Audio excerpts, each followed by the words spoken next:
Bismillah, alhamdulillah, wassalatu wassalamu ala rasulillah wa ala alihi wa ashabihi wa mu'ala.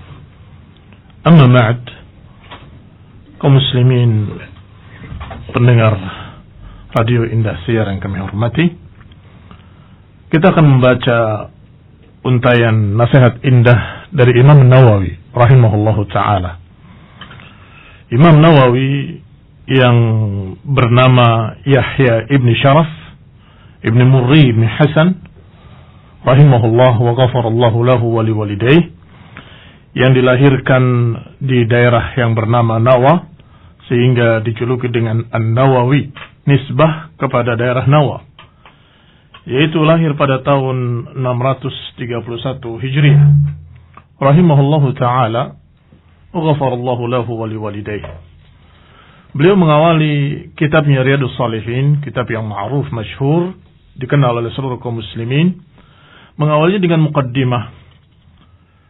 Beliau berkata, Alhamdulillah, Al-Wahid Al-Qahhar, Al-Aziz Al-Ghaffar, Muqawwir Al-Layli 'ala An-Nahar, Tadhkiratan li'ulli Al-Qulubi wal-Absar, wa tabsiratan lidhawi al-albab wal-i'tibar, alladhi ayqadha min khalqihi من اصطفاه فزهدهم في هذه الدار وشغلهم بمراقبته وإدامة الأفكار وملازمة الاتعاظ والادكار ووفقهم للدأب في طاعته وتأهب لدار القرار والحذر مما يسخطه ويوجب دار البوار والمحافظة على ذلك مع تغير الأحوال والأطوار.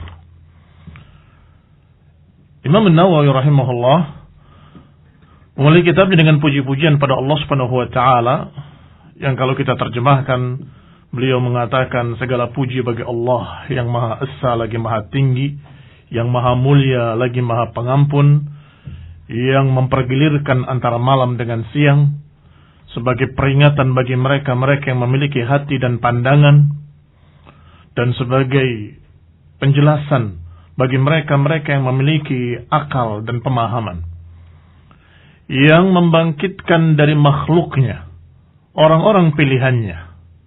Mungkin maksud beliau adalah Rasul, ya, para Rasul, para Nabi, yang Allah bangkitkan dari makhluk-makhluknya orang-orang pilihan, dan Allah jadikan mereka sebagai orang-orang yang zuhud di darud dunia, di dunia ini, dan Allah persiapkan untuk mereka tempat yang kekal abadi nanti dalam jannah. Dan juga Allah Subhanahu wa taala menjadikan mereka orang-orang yang mendapatkan tugas-tugas, yaitu tugas penyampaian ilmu tentunya. Dan juga Allah jadikan mereka orang-orang yang selalu berzikir pada Allah, mengingat Allah, dan selalu menerima nasihat. Allah beri taufik mereka untuk berjalan di atas adab dan akhlak yang mulia serta ketaatan kepada Allah Subhanahu wa taala. Dan juga Allah jadikan mereka terhindar dari apa-apa yang membuat Allah murka, yang menyebabkan yang menyebabkan mereka masuk dalam neraka. Allah hindarkan mereka. Wal muhafadzah ala dzalika ma'a taghayyur al-ahwal, dan Allah jaga yang demikian selama-lamanya, selama taghayyurul ahwal, perubahan-perubahan keadaan, perubahan-perubahan zaman, maka ajaran mereka terus terjaga. Ahmaduhu ablagha hamdin, kata beliau, maka kita puji Allah dengan setinggi-tinggi pujian. Wa azkahu, dan yang paling sucinya. Wa ashmaluhu wa anmahu, dan puji-pujian yang paling sempurna, paling lengkap. Wa ashhadu an la ilaha illallah al-barrul karim. Kemudian beliau berkata, aku bersaksi bahwa tiada ilah yang berhak diibadahi kecuali Allah, al-barrul karim, yang maha bir, maha baik, dan maha pemberi, ar-raufur rahim, yang maha penyayang, maha pengasih.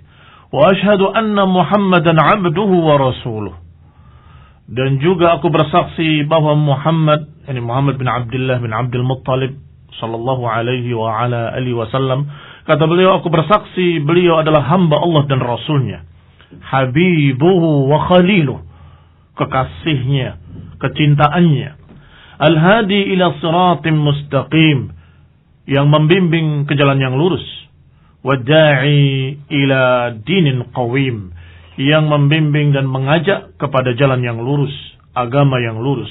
Salawatullahi wa salamuhu alaihi wa ala sairin nabiyyin wa ali kullin wa sairil salihin. Amma ba'd. Demikian kebiasaan para ulama, kalimat amma ba'du, untuk berpindah dari muqaddimah kepada isi pembahasan. Untuk berpindah dari puji-pujian pada Allah dan salawat kepada nabinya, kemudian akan membahas inti permasalahan. Biasanya akan diucapkan amma ba'du, adapun setelah itu.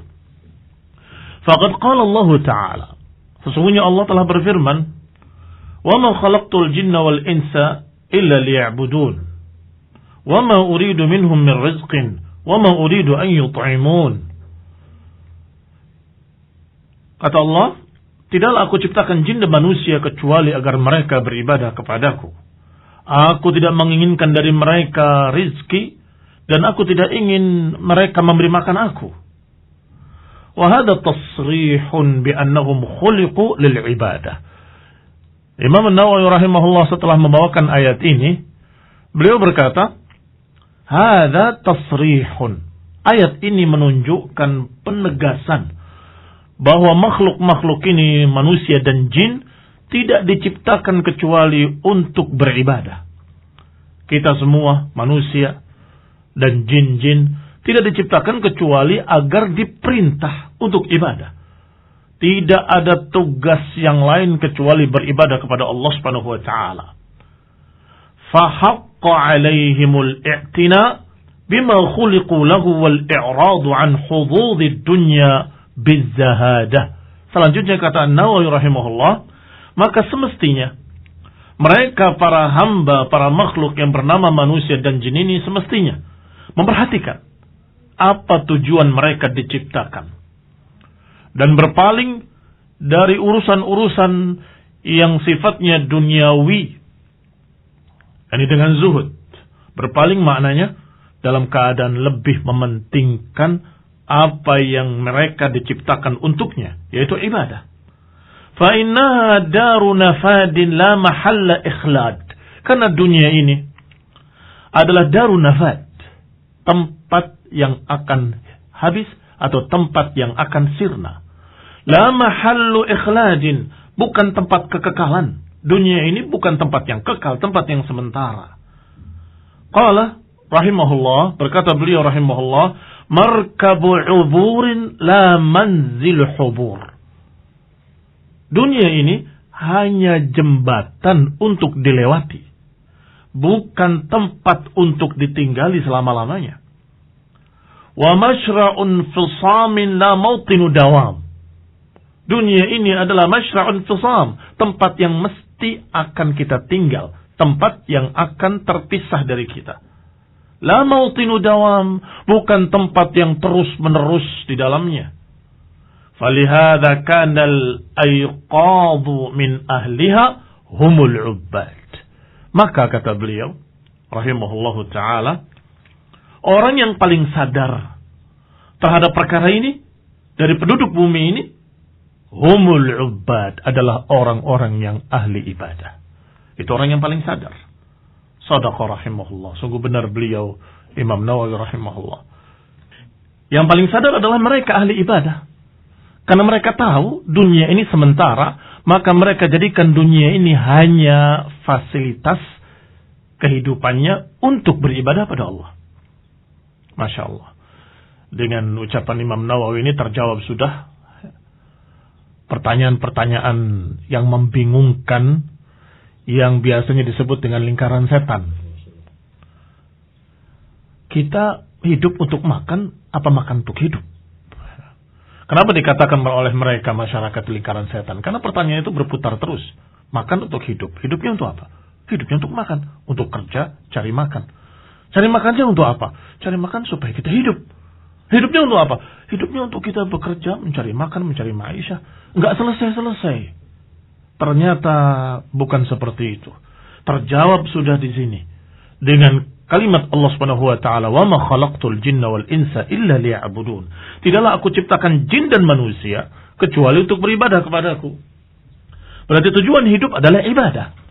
Adapun urusan makan dan sebagainya adalah kaitannya dengan bagaimana kita bisa hidup.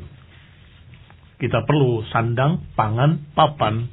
Kita perlu makan, kita perlu pakaian, kita perlu tempat tinggal.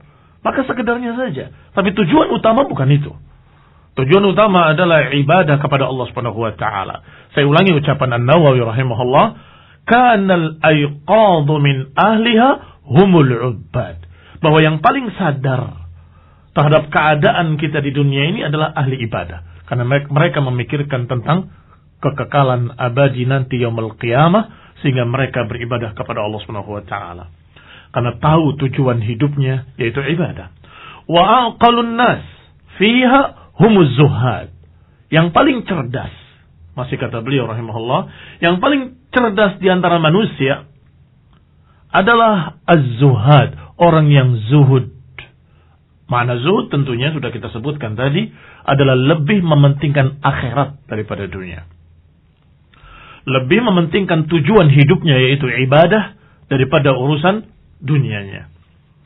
Qala Allah Ta'ala, Allah berfirman, "Innama mathalul hayatid dunya kama'in anzalnahu minas sama' fakhtalata bihi nabatul ardi mimma ya'kulun nas wal an'amu hatta idza akhadhatil ardu zukhrufaha wa zayyanat wa dhanna ahluha annahum qadiruna 'alayha ataha amruna laylan aw nahara faja'alnaha hasidan ka'an lam taghna bil ams kadzalika nufassilul ayati liqaumin yatafakkarun." Imam Nawawi rahimahullah membawakan lagi ayat berikutnya dalam surat Yunus ayat 24. Allah berfirman di sini, "Innamal hayatud dunya." Hanya saja yang namanya kehidupan dunia. Kalimat innama di dalam bahasa Arab disebut dengan harfu hasrin. Harfu hasrin itu huruf yang mengurung hanya ini. Sehingga kita terjemahkan hanya saja. Yang namanya kehidupan dunia itu, atau permisalan kehidupan dunia, kama in anzalnahu minas sama.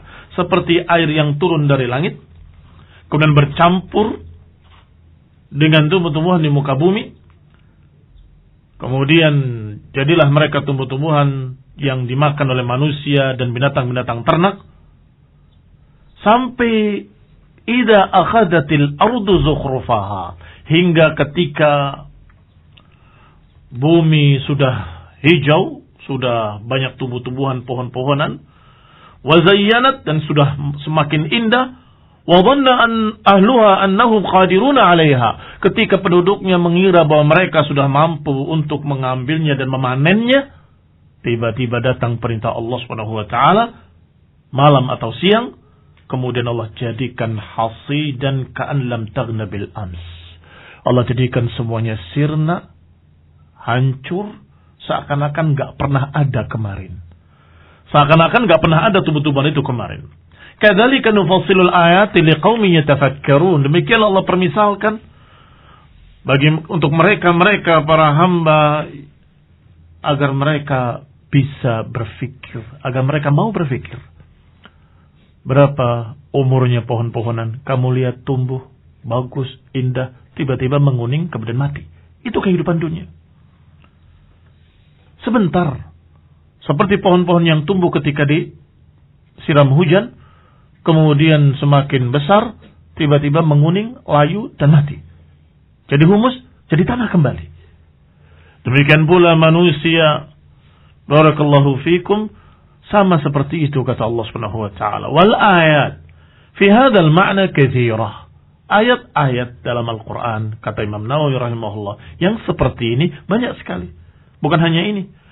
Banyak ayat-ayat lain yang menunjukkan bahwa kehidupan dunia itu seperti pohon yang tumbuh, kemudian menguning, kemudian layu, kemudian mati, kemudian sirna. Jadi tanah kembali. Itu kehidupan dunia. Walaqad ahsanal qail. Dan sungguh bagus sekali apa yang telah diucapkan oleh seorang penyair. Inna lillahi ibadan futana Talaqud dunya wa khaful fitana. Nadaru fiha falamma alimu annaha laysat lihayyin watana.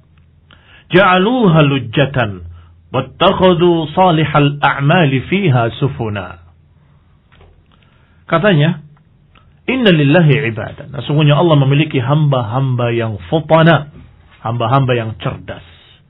Talaqud dunya, mereka mentalak dunia. Wa khaful fitana, dan mereka takut pada fitnah-fitnah. Nadaru fiha, falamma alimu, mereka melihat pada dunia tersebut, ketika mereka tahu, annaha laysat lihayyin watana, ketika mereka tahu bahwa dunia ini bukan tempat tinggal, dunia ini bukan tempat untuk ditinggali selama-lamanya, ja'aluha lujjatan, maka mereka jadikan dunia sebagai lautan. Mereka anggap sebagai lautan. Wattakhadhu salihal a'mali fiha sufuna, kemudian mereka jadikan amalan-amalan saleh sebagai perahunya. Mudah-mudahan dipaham syair yang bagus ini, bahwa orang-orang yang cerdas ketika melihat dunia bukan tempat yang kekal, ketika mereka melihat dunia ini tempat yang sementara, tempat kekekalan yang abadi adalah di akhirat nanti, maka mereka jadikan dunia ini seperti lautan yang harus dilewati dan diarungi. Bagaimana mengarungi lautan dunia ini, lautan fitnah ini? Mengarunginya dengan salihal a'mal. Wattakhadhu salihal a'mali fiha sufuna. Mereka menjadikan amalan saleh sebagai perahu-perahunya. Fa idza kana haluha ma wasaftuhu. Kalau keadaannya seperti ini, wa haluna wa ma khuliqna lahu ma qaddamtuhu. Selanjutnya kata An-Nawawi rahimahullahu taala, kalau keadaannya seperti yang kita gambarkan ini, kalau keadaan kita ini adalah keadaan orang yang diciptakan atau makhluk yang diciptakan untuk beribadah sebagaimana telah dibahas, fahaqqun 'alal mukallafi an yadhhaba bi nafsihi madhhab al-akhyar. Maka semestinya seorang yang sudah mukallaf hendaklah berangkat untuk mengikuti mazhabnya orang-orang baik, mazhabnya orang-orang saleh. Siapa mukallaf? Mukallaf itu orang yang sudah dikenai beban ibadah, sudah dikenai kewajiban ibadah, yaitu orang yang sudah dewasa, sudah berakal, dalam keadaan dia sehat, artinya akalnya, itu dikatakan mukallaf. Setiap mukallaf semestinya, kalau sudah tahu demikian keadaan kita di dunia, bahwa kita diciptakan untuk ibadah, maka jadikanlah tujuan utama kita di dunia adalah ibadah. Adapun perkara fasilitas kehidupan, itu adalah fasilitas, sekedar pendukung agar kita bisa hidup. Selesai. Adapun tujuan utama adalah ibadah. Maka kata beliau, hendak alhamdulillah wassalatu wassalamu ala rasulillah wa ala alihi wa ashabihi wa mawalah. Amma ba'd. Para pendengar sekalian yang saya hormati, kita kemarin sudah bahas muqaddimah dari Imam An-Nawawi rahimahullah, yaitu pada intinya beliau menyatakan bahwa kehidupan di dunia ini sementara, dan Allah Subhanahu wa taala sudah menyebutkan hikmah dari penciptaan manusia dan jin, yaitu dalam ayat wa ma khalaqtul jinna wal insa illa liya'budun. Tidaklah aku menciptakan jin dan manusia kecuali agar mereka beribadah kepadaku. Berarti tujuan hidup kita di dunia adalah ibadah kepada Allah Subhanahu wa taala. Adapun usaha-usaha mencari maisha, berdagang, bekerja, itu semua hanya untuk menunjang kehidupan. Tetapi kehidupannya untuk beribadah kepada Allah Subhanahu wa ta'ala. Kemudian beliau bawakan juga untayan syair yang sangat indah, yaitu kalimat dari seorang penyair yang menyatakan, inna lillahi ibadan futana, bahwa Allah memiliki hamba-hamba yang cerdas. talaqud dunya wa khaful fitana, yang mereka mentalak dunia dan takut kepada fitnah-fitnah dunia. Nadaru fiha falamma alimu annaha laysat lihayyin watana. Mereka memandang pada dunia ini semuanya. Ketika mereka tahu bahwa dunia ini bukan tempat untuk tinggal selama-lamanya, ja'aluha lujjatan. Mereka jadikan dunia ini sebagai lautan, dan mereka menjadikan amal saleh sebagai perahunya. Demikian yang dibawakan oleh Imam Nawawi rahimahullah, yang menunjukkan bahwa orang-orang yang cerdas, dia memandang dunia ini hanya seperti lautan yang harus diarungi, harus dilewati. Adapun kehidupan yang kekal abadi adalah kehidupan di akhirat nanti. Maka hendaklah memikirkan yang kekal dan jangan terlena dengan kehidupan yang sementara. Kita lanjutkan ucapan An-Nawawi rahimahullah, fa idza kana haluha ma wasaftuhu, kalau keadaannya seperti yang aku gambarkan ini, kalau keadaannya seperti yang sudah lewat, kata beliau rahimahullahu ta'ala, maka hendaklah seseorang hamba menjalani hidup di dunia ini seperti yang pernah dijalani oleh Rasulullah sallallahu alaihi wa ala alihi wasallam. Kata beliau, jalani at-ta'addub bima sahha an nabiyyina sayyidil awwalin wal akhirin.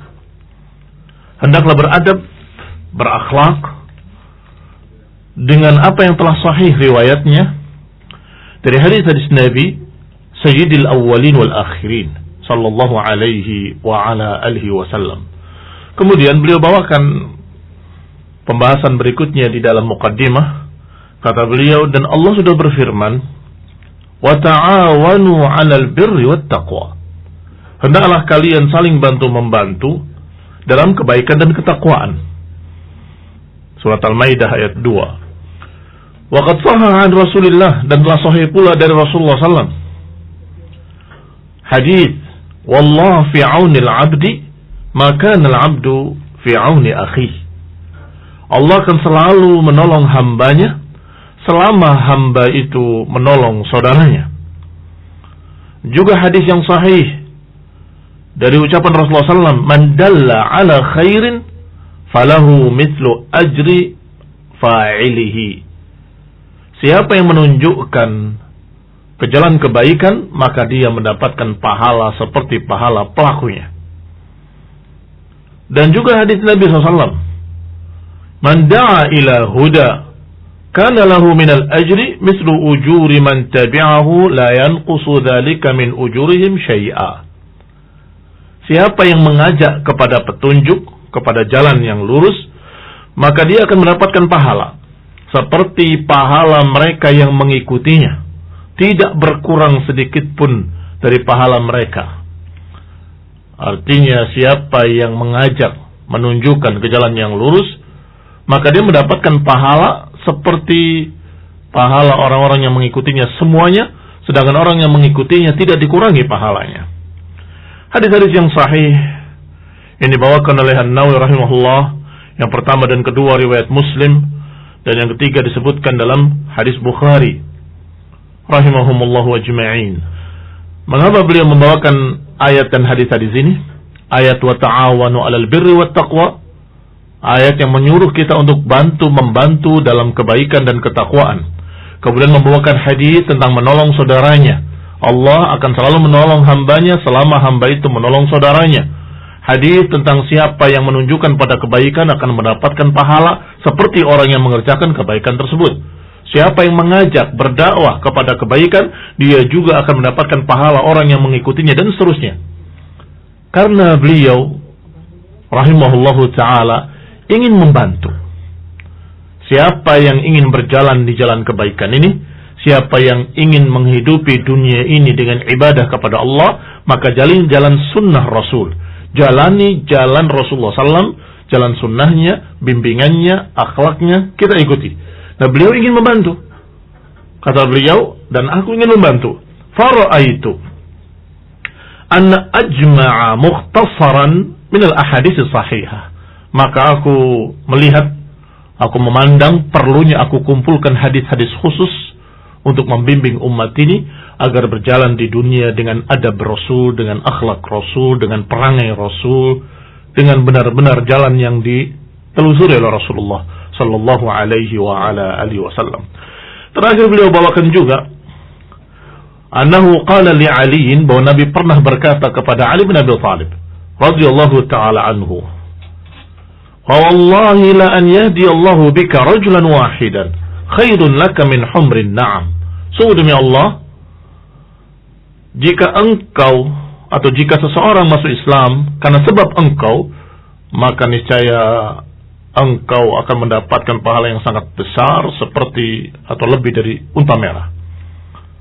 Saya ulangi, fa wallahi la an yahdi Allahu bika rajulan wahidan khairun laka min humrin na'am. Sungguh demi Allah, jika Allah memberikan hidayah pada seseorang karena sebab kamu, maka sungguh itu lebih baik daripada unta merah.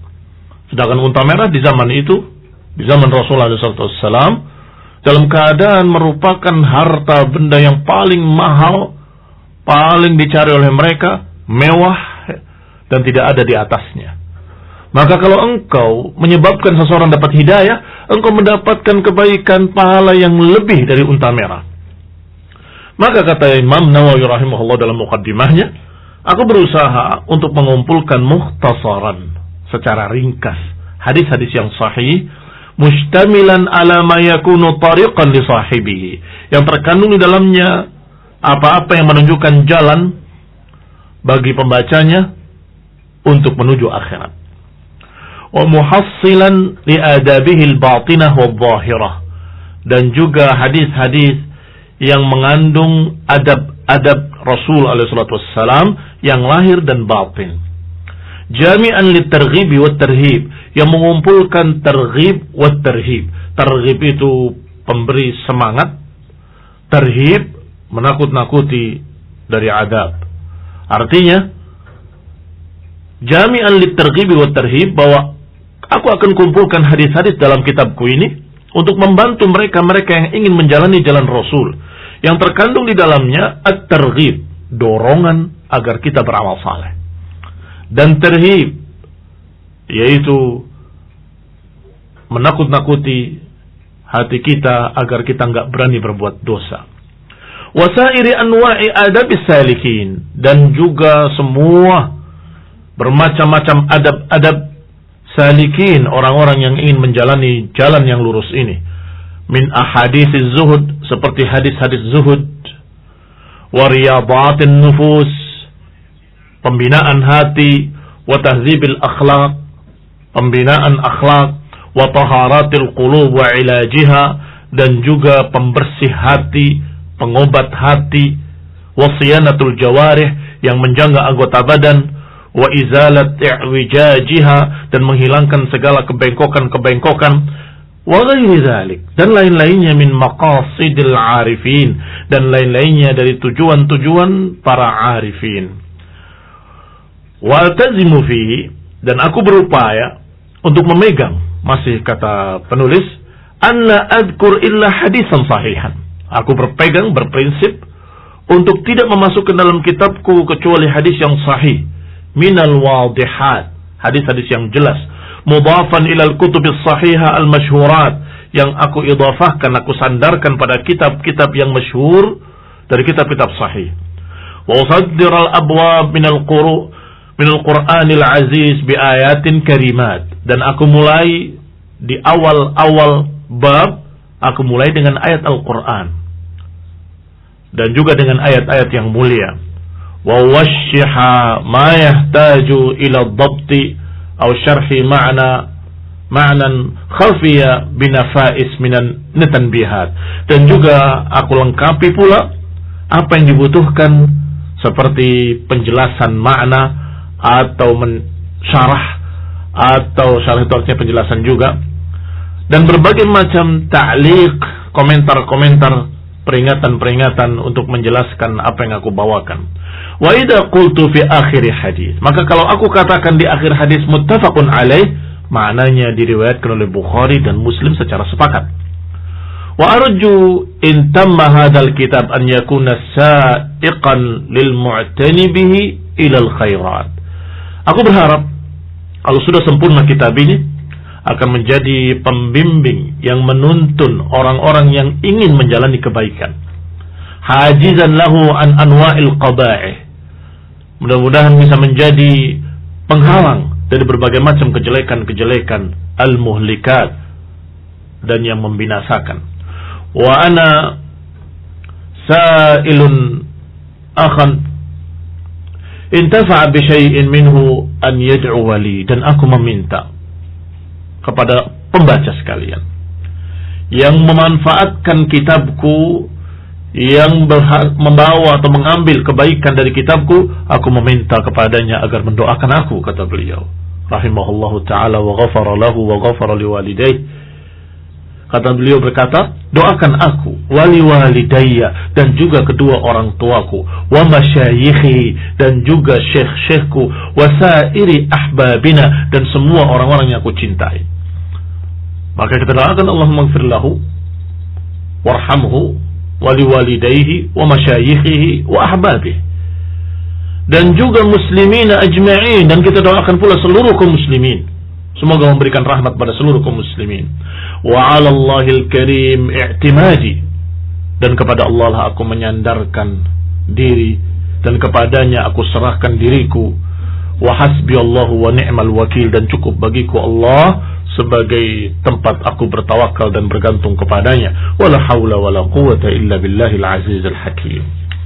Alhamdulillah, selesai pembahasan muqaddimah dari An-Nawawi rahimahullah. Dan insyaallah pada pertemuan berikutnya kita akan masuk pada bab pertama, yaitu tentang keikhlasan. Wallahu ta'ala a'lam bis-shawab, wa sallallahu ala Muhammadin wa ala alihi wa ashabihi wa sallama tasliman katsira. Baik Ustaz, jazakallahu khairan atas nasihatnya dan juga pembahasan dari muqaddimah kitab Riyadhus Shalihin. Kita langsung ke acara tanya jawab Ustaz. Bismillah ya. Dari dia tidak sebutkan namanya. Bismillah. Semoga Allah senantiasa merahmati Ustaz. Amin. Afwan, mohon nasihatnya Ustaz, bagaimana cara kita mengajarkan anak-anak untuk mencintai Al-Quran? Sudah menghafal, mengkaji, tapi seringkali lalai. Lebih suka membaca buku-buku lain dibandingkan Al-Quran. Jazakallahu khairan wa anta jazakallahu khairan. Silakan Ustaz. Ya. Dulu di zaman salaf, di zaman para sahabat radhiyallahu alaihim ajma'in, mereka menggunakan papan-papan seperti papan tulis tapi kecil, digantungkan di leher anak-anak. Kemudian ditulis di sana ayat. Anak itu dibiarkan bebas seperti layaknya anak-anak, tetapi nanti akan ditagih sudah hafal atau belum. Walaupun tidak harus persis sama dengan kalung seperti itu ya, tetapi paling tidak kita bisa paham tentang anak-anak itu, tergantung umur mereka. Kalau umur-umur itu masih anak-anak, biasanya mereka memang senang main, sehingga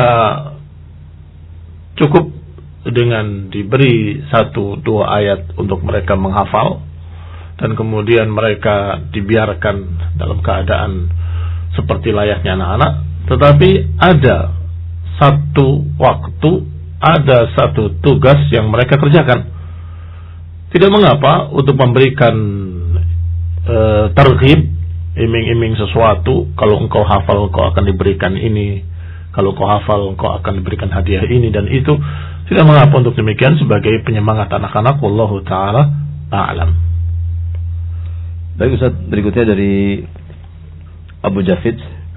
Bismillah. Assalamualaikum Ustaz. Waalaikumsalam. Sehat ya Ustaz? Alhamdulillah, sehat walafiat. Ana ada sedikit pertanyaan. Bagaimanakah jika ada yang mengatakan hidup ini harus seimbang antara dunia dan akhirat? Apakah yang harus kita jawab agar menjadi nasihat yang hikmah, terutama jika mengatakan itu adalah orang tua kita? Jazakumullahu khairan wa antum jazakumullahu khairan. Nah, tentunya suatu kesalahan besar kalau dikatakan seimbang antara dunia dan akhirat. Karena kehidupan kita di dunia semuanya untuk akhirat. Tetapi jangan lupakan dunia.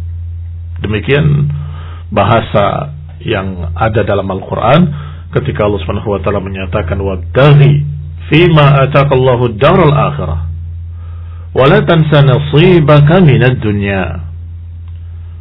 Kata Allah, carilah dengan semua apa yang kau punyai, dengan semua apa yang Allah berikan pada kamu dari fasilitas di dunia ini, carilah akhirat. Wa la tansa nasibaka minad dunya, dan jangan lupakan bagianmu di dunia. Apa maknanya? Maknanya keutamaan atau yang paling utama dan pertama adalah cari akhirat. Tapi dunia jangan dilupakan. Tentunya manusia butuh makan, butuh minum, butuh pakaian, itu jangan dilupakan. Tetapi ingat, tujuan utamanya adalah akhirat. Sehingga bukan seimbang. Tetapi yang namanya dunia itu hanya sekedarnya agar kita bisa hidup, bisa sehat, bisa begitulah ya. Sebagaimana seumumnya manusia hidup pasti butuh fasilitas-fasilitas kehidupan sekedarnya. Wallahu ta'ala a'lam. Jazakallahu khair. Berikutnya dari hamba Allah minta nasihatnya tentang seseorang ya yang berbuat dosa, namun dia kerap kali terkalahkan oleh syahwat. Dia khawatir ilmunya akan hilang. Apakah taubat bisa memperbaiki dampak dosa atau jeleknya pemahaman dan hafalan seseorang? Semoga Allah menjaga ustaz kami. Amin. Silakan Ustaz. Iya. Yang namanya ilmu itu cahaya. Kalau cahaya Allah Subhanahu wa taala kemudian nasallahu salam al-afiyah, orang itu mencampurinya dengan dosa-dosa, maka tentunya akan tertutup dengan noda-noda hitam dan akan semakin gelap. Tergantung seberapa besarnya dosa dan seberapa banyaknya dosa, akan redup ilmu tersebut, akan redup cahaya tersebut. Nasallahu salam al-afiyah. Sehingga seorang talibul ilm, seorang santri pencari ilmu, hendaklah berupaya untuk menjauh dari dosa-dosa dan berupaya untuk beristighfar, meminta ampun pada Allah atas dosa-dosa yang telah dilakukannya. Mudah-mudahan akan terhapus titik-titik hitam tadi dan akan semakin cerah, akan semakin bercahaya ilmunya. Sehingga kalau pertanyaannya apakah bisa memperbaiki dampak dosa jeleknya dengan istighfar, dengan taubat? Naam, bisa. Kalau dia bertaubat, mudah-mudahan ilmunya akan bercahaya kembali. Sehingga hendaklah dia terus talabul ilmi, dan hendaklah dia terus berupaya untuk memperbaiki dirinya, membersihkannya dari dosa-dosa, dan kemudian minta ampun pada apa yang sudah lewat. Wallahu ta'ala a'lam bis-shawab. La yasluk maslaka ulin nuha wal absar. Hendaklah kita menjalani jalannya para ulin nuha. Ulin nuha adalah orang-orang yang memiliki pandangan yang lurus. Ulil absar, orang-orang yang memandang jauh ke depan. Jadi kalau dikatakan jauh ke depan itu cita-cita, maka kita katakan cita-cita kita jangan terlalu pendek. Cita-citanya ingin jadi orang begini, jadi orang kaya dan sebagainya, itu terlalu pendek.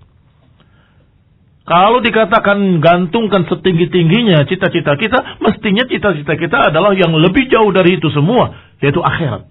Ingin mendapatkan jannah, mendapatkan keridhaan Allah Subhanahu wa taala, terutama mendapatkan keselamatan dari api neraka, mendapatkan kemudahan dalam hisab, mendapatkan keringanan dalam perhitungan. Itu cita-cita kaum muslimin semestinya. Berarti sangat tinggi sekali cita-cita kaum muslimin. Itu mereka ulin nuha wal absar, orang-orang yang memiliki kecerdasan, orang-orang yang memiliki pandangan yang jauh ke depan. Wa yata'ahhab lima asyartu ilaih. Hendaklah bersiap-siap untuk menjalani dan untuk membawa bekal ke sana. Wa yatam bima nabbahtu alaih, maka hendaklah kita semua mementingkan apa yang sudah kita ingatkan tadi. Wa aswabu tariqin lahu fi dzalika wa arsyadu ma yaslukuhu min al-masalik at-ta'addub bima sahha an nabiyyina Muhammadin sallallahu alaihi wa ala alihi wasallam. Kata beliau, sedangkan jalan yang paling lurus, aswabu tariqin. Kata Imam Nawawi rahimahullah bahwa jalan yang paling lurus dalam masalah ini, wa arsyadu ma yaslukuhu minal masalik, dan yang paling terbimbing dari semua jalan-jalan adalah at-ta'addub bima sahha an nabiyina sayyidil awwalin wal akhirin. Yang paling lurus jalannya, yang paling tepat jalannya adalah kita berakhlak, beradab, berperangai dengan apa yang telah sahih riwayatnya dari Nabi sallallahu alaihi wa ala alihi wasallam. Sayyidil awwalin, sayyidnya para orang-orang pertama, wal akhirin, dan orang-orang yang belakangan. Wa akramas sabiqina wal lahiqin, dan yang paling mulia dari seluruh yang telah lalu maupun yang akan datang, yaitu Nabi kita Nabi Muhammad sallallahu alaihi wa ala alihi wasallam wa ala sairin nabiyyin. Demikian ikhwan fillah azakumullah apa yang kita bisa sampaikan pada pagi hari ini. Mudah-mudahan jelas apa yang kita sampaikan dari An-Nawawi rahimahullah, untayan nasihat indah dari beliau yang ringkasnya adalah bahwa hendaklah kita mengetahui dan menyadari bahwa hidup di dunia itu bukan selama-lamanya. Bahwa hidup di dunia ini sementara, dan Allah ciptakan kita di dunia untuk beribadah kepada Allah Subhanahu wa taala. Wallahu taala a'lam bis-shawab. Kita akan lanjutkan insyaallah pada pertemuan berikutnya billahi taala. Alhamdulillah wassalatu wassalamu ala Rasulillah wa ala alihi wa ashabihi wa mawalah. Amma ba'd. Para pendengar sekalian yang saya hormati, kita masuk pada sulbul mawdu', pada inti pembahasan Imam Nawawi rahimahullah dalam kitabnya Riyadhus Shalihin yang mengandung untayan nasihat dan ilmu yang sangat berharga dan sangat indah, yaitu sunnah-sunnah Rasulullah sallallahu alaihi wa ala alihi wasallam. Dan beliau rangkai, biasanya setiap bab diawali dengan ayat-ayat, kemudian baru membawakan hadis-hadis yang berkait dengannya. Bab pertama adalah babul ikhlas wa ihbarun niyyah. Bab keikhlasan dan menghadirkan niat dalam semua amalan, ucapan, ataupun berbagai macam ibadah-ibadah. Al-barizah wal khafiyah. Apakah ibadah yang tampak ataupun yang tidak tampak? Karena ada ibadah yang sifatnya zahir, tampak, seperti salat. Ada pula ibadah yang kadang tidak terlihat apakah dia sedang melakukannya atau dia tidak melakukannya. Seperti seorang yang berpuasa. Kalau puasa itu ada puasa sunnah, kita nggak tahu kalau dia berpuasa atau tidak berpuasa. Tidak terlihat. Atau yang lebih tersembunyi lagi adalah perkara batin. Perkara yang berkait dengan kecintaan dan kebencian. Mengapa kita cinta pada si fulan dan mengapa kita benci kepada yang lainnya? Apa dasarnya? Kalau karena Allah Subhanahu wa taala, bisa jadi ibadah. Cinta kepada Rasulullah sallallahu alaihi wa ala alihi wasallam, cinta kepada para sahabatnya, cinta kepada para ulama, para masyayikh, para imam-imam ahlu sunnah, itu juga ibadah. Kalau niatnya karena Allah Subhanahu wa taala dan cintanya karena Allah Subhanahu wa taala, itu ibadah yang batinah, ibadah yang sifatnya batin. Sehingga Al-Imam Nawawi rahimahullah mengawali judulnya dengan kalimat Babul Ikhlas wa Ihbarun Niyyah fi Jami'il A'mali wal Aqwali wal Ahwal Al-Barizah wal Khafiyah. Yang kalau diterjemahkan maknanya bab tentang keikhlasan dan menghadirkan niat dalam seluruh amalan, perbuatan, ucapan, dan keadaan yang tampak maupun yang tidak tampak. Qala Allah Ta'ala, Allah Subhanahu wa taala berfirman, "Wa ma umiru illa liya'budu Allaha mukhlishina lahu ad-din, hunafa'a wa yuqimus salata wa yu'tuz zakata wa dzalika dinul qayyimah." Beliau bawakan di awal babnya ayat Allah Subhanahu wa taala dalam surat Al-Bayyinah. "Wa ma umiru illa liya'budu Allah." Tidaklah mereka diperintah, kata Allah Subhanahu wa taala, kecuali agar mereka beribadah kepada Allah mukhlisina, agar mereka beribadah kepada Allah dengan ikhlas.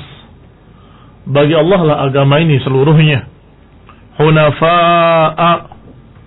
Hunafa maknanya cenderung kepada Allah dan menjauh dari selainnya. Artinya ma'ilina an jami'il adyan ila dinil Islam, cenderung kepada Islam dan menjauh dari agama-agama lain. Maka Allah katakan selanjutnya dengan kalimat wa dzalika dinul qayyimah, itulah agama yang lurus. Karena inti agama yang lurus adalah 3 perkara ini. Pertama, ya'budullaha mukhlishina lahuddin, beribadah kepada Allah dengan ikhlas. Kedua, wa yuqimus shalah, mendirikan salat. Yang ketiga, wa yu'tuz zakah, dan mengeluarkan zakah. Wa dzalika dinul qayyimah, ini adalah agama yang lurus. Kemudian dibawakan ayat kedua dalam bab ini, yaitu ayat Allah Subhanahu wa taala dalam surat Al-Hajj ayat 37, "La yanalallaha luhumuha wala dima'uha walakin yanaluhu at-taqwa minkum." Kata Allah dalam ayat ini, tidak akan sampai kepada Allah daging-dagingnya, tidak pula darah-darahnya, tetapi yang akan sampai kepada Allah adalah ketakwaan dari kalian. Ini berkait dengan ibadah kurban, sembelihan-sembelihan untuk hadi, apakah di hari raya Idul Adha atau dalam haji, ketika mereka menyembelih hewan kurbannya. Maka barakallahu fikum, kata Allah Subhanahu wa taala, yang nyampe kepada Allah bukan dagingnya, yang nyampe kepada Allah bukan darahnya, tetapi ketakwaan kalian, yaitu ketakwaan yang ada dalam hati-hati kalian, ini keikhlasan kalian. La yanalallahu luhumuha wala dima'uha walakin yanaluhu at-taqwa minkum. Ini juga keikhlasan. Yang ketiga dibawakan oleh An-Nawawi rahimahullah, ayat Allah Subhanahu wa taala di dalam surat Ali Imran ayat 29. Qul in tukhfu ma fi sudurikum aw tubduhu ya'lamuhu Allah. Katakan, jika kalian sembunyikan apa yang ada di dada-dada kalian, ataupun kalian buka, kalian keluarkan, tetap Allah mengetahui. Artinya apakah kau sembunyikan atau engkau tampakkan, semuanya Allah tahu. Maka hendaklah luruskan niat, hendaklah ikhlaskan Allah Subhanahu wa taala, karena apa yang ada di mulut dan apa yang ada dalam hati, Allah Subhanahu wa taala Maha tahu. Kalau ternyata di mulutnya saya sungguh ikhlas, tapi hatinya saya ingin agar dipuji oleh si fulan, saya ingin mendapatkan keuntungan ini, Allah Maha tahu. Apa yang diikrarkan oleh mulut kalian, Allah tahu, dan apa yang disembunyikan dalam hati kalian, Allah tahu. Maka ketika berbeda apa yang di mulut kalian dengan apa yang ada dalam dada kalian, Allah Subhanahu wa taala mengetahui kalau kalian berdusta. Saya ikhlas, ternyata hatinya mengatakan aku ingin keuntungan ini, aku ingin pujian itu, dan seterusnya dan seterusnya. Nasallahu alaihi wasallam. Setelah membawakan 3 ayat ini, maka Nawawi rahimahullah melanjutkan dengan membawakan hadis-hadis. Yang pertama hadis yang masyhur, yang semua kita kenal, yaitu tentang masalah niat. Innamal a'malu binniyat. Beliau bawakan dengan sanadnya, wa an Amiril Mu'minin Abi Hafsin Umar ibn al-Khattab radhiyallahu ta'ala anhu, Umar ibn al-Khattab ibn Nufail ibn Abd al-Uzza ibn Riyah ibn Abdullah ibn Qurt ibn Razah ibn Adi ibn Ka'ab ibn Lu'ay ibn Ghalib Al-Qurashi Al-Adawi. Al-Qurashi maksudnya dari turunan Quraisy, sedangkan Al-Adawi adalah dari suku Bani Adi. Itu Umar ibn al-Khattab radhiyallahu ta'ala anhu. Kata beliau, sami'tu Rasulullah, aku mendengar Rasulullah sallallahu alaihi wa ala alihi wasallam yaqul, innamal a'malu binniyat wa innama likulli imri'in ma nawa. Faman kanat hijratuhu ila Allah wa rasulih, fahijratuhu ila Allah wa rasulih. Wa man kanat hijratuhu lidunya yusibuha aw imra'atin yankihuha, fahijratuhu ila ma hajara ilaih. Muttafaqun ala sihhatihi. Disepakati kesahihannya oleh Bukhari dan Muslim. Disebutkan dalam hadis ini bahwa Umar bin Khattab radhiyallahu taala anhu mendengar Rasulullah SAW mengatakan, sesungguhnya atau hanya saja yang namanya amalan tergantung niat-niatnya. In hasan fa hasan. Kalau baik maka baik, tapi kalau niatnya jelek jadi jelek. Wa inna likulli imri'in ma nawa. Dan masing-masing orang akan mendapatkan sesuai dengan apa yang diniatkannya. Maka siapa yang hijrahnya karena Allah dan Rasulnya, maka mendapatkan nilai hijrah kepada Allah dan Rasulnya. Dan siapa yang hijrahnya karena dunia yusibuha, karena dunia yang ingin dia dapatkan, atau karena wanita yang ingin dia nikahi, maka hijrahnya sesuai dengan apa yang diniatkannya. Hijrahnya karena wanita atau karena harta. Ikhwani fillah azakumullah, hadis yang muttafaq alaih ini menjelaskan kepada kita tentang pentingnya niat. Bahwa niat itu menentukan nilai sebuah amalan saleh. Amalan dikatakan saleh memiliki dua syarat. Syarat pertama, keikhlasan. Syarat kedua, kecocokan dengan sunnah Rasulullah SAW.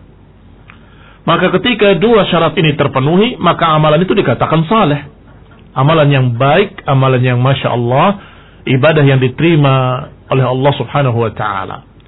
Yang pertama, keikhlasan. Bahwa niatnya dia mengerjakan amalan itu untuk Allah, karena Allah. Kalau sudah diniatkan untuk Allah karena Allah, maka syarat pertama terpenuhi. Syarat kedua, apakah dia mengerjakannya sesuai dengan apa diajarkan oleh Allah dan Rasulnya dalam kitab dan sunnah?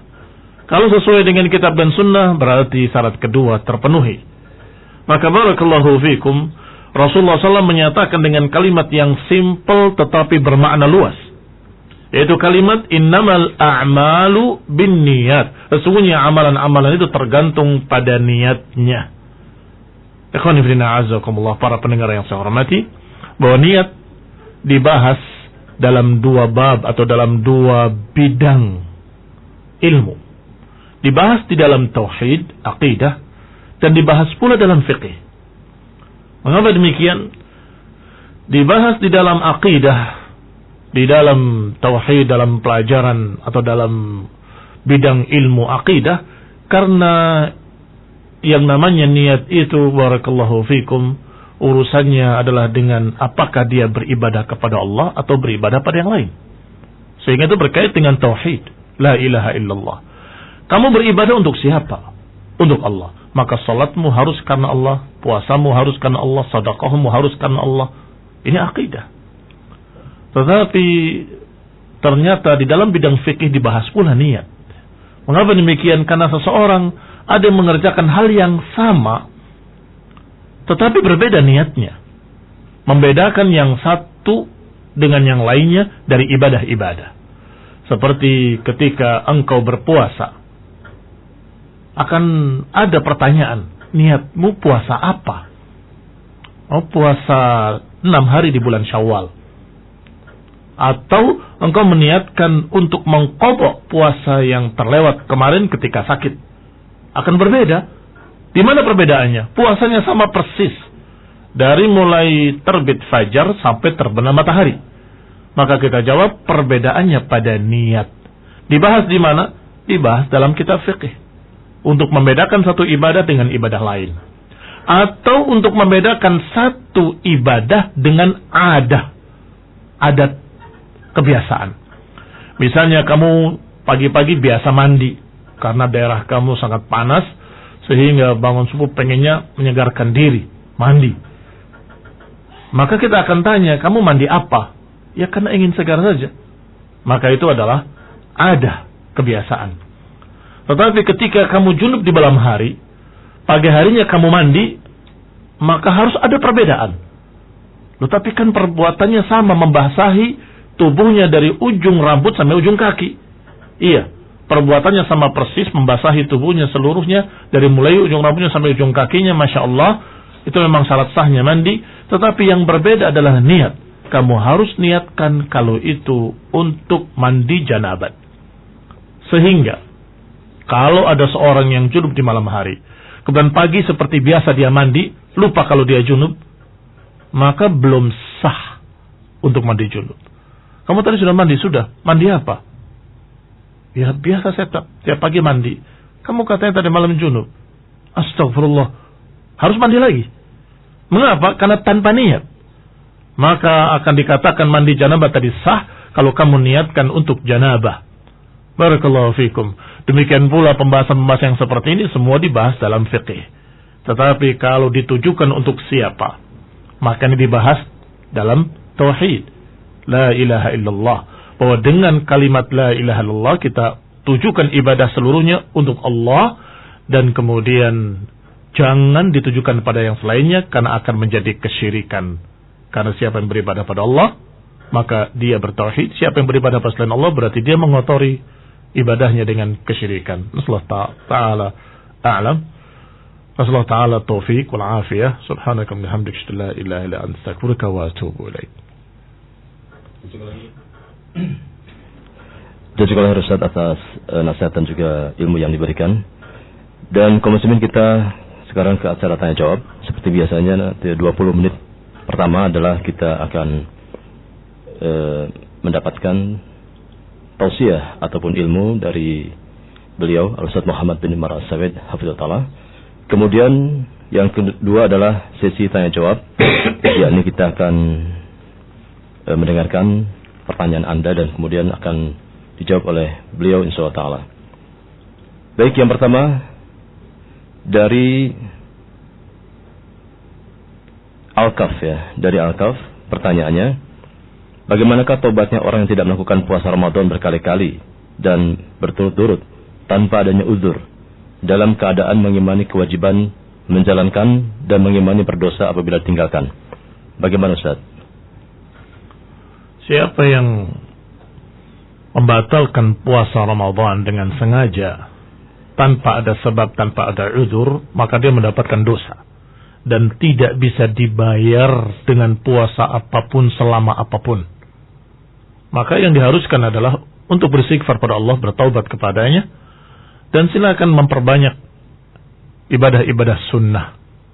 Karena untuk membayarnya dikatakan walaupun dia berpuasa sepanjang umurnya tidak akan terbayar. Karena dia membatalkannya dengan sengaja, amdan. Barakallahu fikum. Kemudian baiklah, kita lanjutkan ke acara berikut, pertanyaan berikutnya. Bismillah.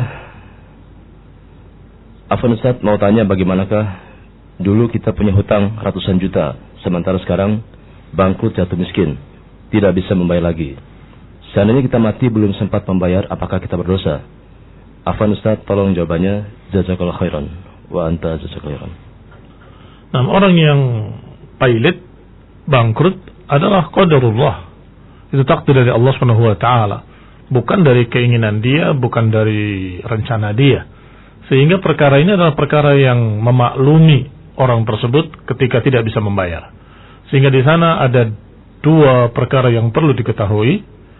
Yang pertama, berarti dia harus membayar dengan apa yang dia punya dari barang-barangnya, dengan dijual atau digadaikan. Kalau tidak mampu pula, maka dia akan mewariskan pada anak cucunya hutang. Artinya nanti anak-anaknya yang kebetulan Allah takdirkan mampu, ya bukan kebetulan ya, ditakdirkan mampu oleh Allah SWT, maka dia harus membayar utang bapaknya.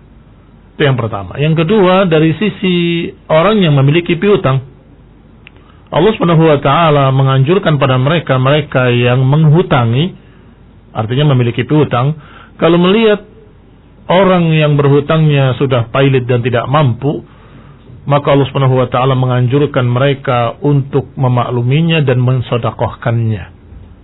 Artinya kalau dia biarkan sebagai sedekah untuknya, maka itu lebih baik buat dia. Wallahu taala a'lam. Ustaz, terkait dengan niat Ustaz, apakah ketika kita ini melaksanakan puasa Ramadan cukup dengan satu niat di hari pertama saja, ataukah setiap hari kita mesti meniatkan Ustaz? Karena kadang-kadang kita cukup satu hari saja, nanti untuk sebulan, atau setiap malam Ustaz untuk kita berniat berpuasa Ramadan.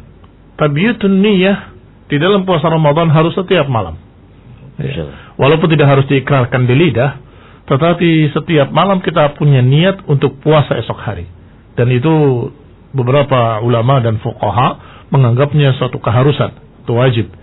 Bahwasanya seorang harus meniatkan di malam harinya, yang dijuluki dengan tabiatun niyah. Walaupun ketika kita makan sahur sudah cukup, berarti kita berniat besok akan puasa. Nah, dari bapaknya Akmal di Kangraksan, maaf kalau bayar zakat perdagangan, bayar zakatnya pas ke bulan 13 ataukah lebih, itu boleh tidak itu? Yang namanya zakat harta semuanya berkait dengan haul. Haul itu 12 bulan. Berarti pada bulan berikutnya yang ke-13 dia harus membayarkan zakatnya. Walaupun kalau pada zakat perdagangan ada sedikit ikhtilaf, perbedaan para ulama, tetapi sebagian mereka menganggapnya seperti zakat mal, karena sama-sama harta. Maka sama dengan zakat emas, zakat perak, dan sejenisnya dari uang tunai. Maka di sana ada kewajiban untuk membayarkan zakat dengan dua syarat. Kalau sudah melebihi nisabnya, itu pertama. Yang kedua, kalau sudah melewati satu haul. Sehingga kalau dia punya harta banyak, lebih dari satu haul, lebih dari satu nisab, artinya lebih dari 98 atau 96 gram emas, tetapi belum sampai 12 bulan, berkurang sampai di bawah nisab, maka dia tidak terkena zakat. Kemudian naik lagi, dihitung lagi dari bulan pertama, nggak digabungkan dengan yang kemarin. Sekarang dia sudah di atas nisab, catat, terus sampai 11 bulan berkurang lagi habis, maka itu juga tidak terkena zakat. Tetapi kalau terus di atas nisab sampai 12 bulan, sampai satu haul, maka dia harus mengeluarkannya 2,5%. Wallahu ta'ala alam.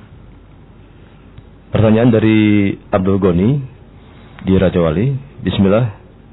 Afwan Ustaz, mau bertanya, ada yang bicara kalau kita melakukan suatu amalan jelek seperti mencuri atau korupsi, tetapi yang penting niatnya baik untuk bersedekah atau ibadah haji. Bagaimana hukumnya dalam syariat? Iya, itu tidak ada dalam sunnah. Dalam sunnah Nabi nggak ada. Itu sunnahnya Robin Hood. Iya. Nggak ada yang demikian dalam Islam. Yang namanya amalan soleh harus diupayakan dengan amalan soleh pula. Ibadah yang baik harus diupayakan dengan cara-cara yang baik pula, dan harus dimodali dengan harta yang baik pula. Maka ketika engkau ingin haji, maka hendaklah engkau mencari atau mengumpulkan hartanya dari yang halal, dari yang dibolehkan oleh Allah Subhanahu wa taala dan dibolehkan oleh Rasulnya alaihi salatu wassalam. Tidak boleh dari hasil mencuri, hasil rampasan atau hasil merampok dan sebagainya, menipu, tidak boleh. Karena sesungguhnya kata beberapa ulama, engkau ingatkan dirimu bahwa ketika engkau berbuat baik dengan harta yang haram tadi, ingat bahwa engkau telah mendolimi orang lain dengan perbuatanmu, mencuri, merampok dan sebagainya. Maka kalau engkau ingin berbuat baik, ya jangan mencuri. Itu sudah kebaikan. Kalau engkau ingin mendapatkan rahmat, rahmati mereka. Orang yang kau curi hartanya, yang kau tipu hartanya, jangan merampas, merampok, mencuri atau berbuat dosa, walaupun untuk tujuan baik. Barakallahu fikum. Kemudian pertanyaan terakhir Ustaz, dari 0818 06 sekian. pertanyaannya adalah, haruskah ikhlas itu diucapkan, Ustaz? Seperti saya ikhlas atau saya ikhlas kok? Gitu. Tidak harus. Tidak harus. Tetapi tidak dilarang untuk diucapkan karena beberapa sebab. Ya. Iya. Artinya jangan sampai dikira kalau diucapkan berarti riya, begitu. Belum tentu, karena riya dan tidak itu di dalam hati. Kembalinya pada niatnya. Ada seseorang ulama yang berdiri di mimbar dan menyatakan, aku telah memerdekakan budakku karena Allah Subhanahu wa taala. Tetapi toh semuanya tahu kalau beliau orang yang ikhlas, bukan orang yang riya. Mengapa? Kita mundur sedikit cerita sebab kenapa dia berbicara di mimbar. Beberapa budak-budak berkumpul atau sering datang ke beliau, ke ulama tersebut. Tolong sampaikan di khutbah Jumat tentang keutamaan memerdekakan budak, supaya kami ini jangan diperbudak terus. Iya, insyaallah. Iya, insyaallah. Setiap Jumat ditunggu, tetap tidak berkhutbah masalah itu. Orang-orang yang menjadi budak ini heran-heran. Syekh, kapan engkau akan menyampaikan? Insyaallah akan saya sampaikan. Sampai pada saatnya beliau berkhutbah dengan semangat menganjurkan orang-orang untuk memerdekakan budaknya dengan dalil, dengan ayat, dengan seterusnya, sampai kemudian masyarakat pun semuanya memerdekakan budak-budak mereka. Maka gembiralah para budak-budak tadi dan berterima kasih, bersyukur pada Allah, dan kemudian berterima kasih kepada ulama tadi, mengatakan jazakumullahu khairan. Tetapi mereka bertanya, ya Syekh, kenapa baru sekarang? Kenapa enggak dari dulu? Kata beliau, aku tidak berani berbicara sebelum aku melakukannya sendiri. Maka aku mengumpulkan uang untuk membeli budak dan aku merdekakan. Setelah aku mampu untuk merdekakan, maka baru aku berani bicara dan aku katakan, dan aku memerdekakan budakku. Ini bukan merusak keikhlasan, tapi justru memberikan suri toladan kepada kaum muslimin. Wallahu a'lam. Masalah kaum muslimin, masalah ya, waktunya sudah habis. Nanti insya Allah kita lanjutkan pada kesempatan esok hari. Dan terima kasih jazakumullah khairan atas atensi Anda semuanya atau pertanyaan Anda semuanya. Dan kami ucapkan kepada Ustaz Muhammad bin Marsawid jazakumullah khairan atas kehadirannya Ustaz, dan juga nasihat serta ilmunya. Semoga apa yang beliau sampaikan memberikan manfaat bagi kita semuanya. Amin Allahumma amin. Amin. Atas segala perhatian dan kebersamaannya kami ucapkan terima kasih dan juga mohon maaf atas salah dan kurangnya. Akhir kalam, kami Robi dan juga Al-Ustaz Muhammad bin Marsawid undur diri dari ruangan Anda. Wassallallahu ala Muhammadin walhamdulillahi alamin. Subhanakallahumma bihamdika asyhadu an la ilaha illa anta astaghfiruka wa atubu ilaik. Wassalamualaikum warahmatullahi wabarakatuh.